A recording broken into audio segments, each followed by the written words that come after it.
other countries charge us tariffs. President Donald Trump's weekend tariff announcement is being felt in Ottawa, in Mexico City, in Beijing, and here, in New York, Hong Kong, Seoul, and Taipei.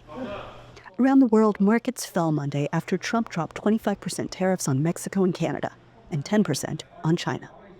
In Washington, Trump spoke of his agreement Monday with Mexico to pause the tariffs for a month in exchange for concessions from Mexico City, meant to stop migration flows and the movement of illegal drugs across the southern border. Markets quickly made up some losses after his announcement. He also announced a similar pause with Canada later on Monday. We have to stop people from pouring in, and we have to stop fentanyl, and that includes China.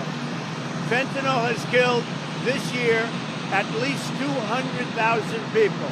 It's pouring in from China through Mexico and Canada, and they've got to stop it. And if they don't stop it, the tariffs are going to get worse, a lot worse.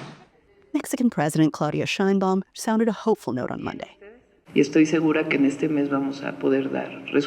I'm sure that in this month we'll be able to have results, good results for your people, good results for the people of Mexico.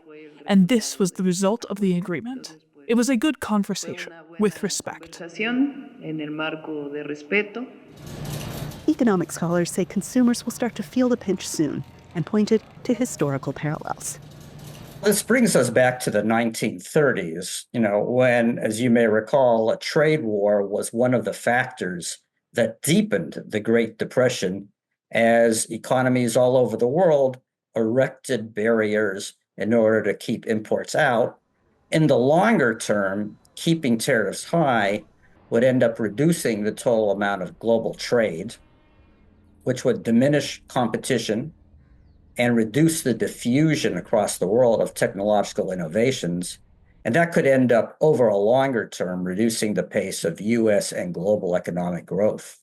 China's ambassador to the United Nations, Fu Kong, on Monday said Beijing would turn to the World Trade Organization for recourse.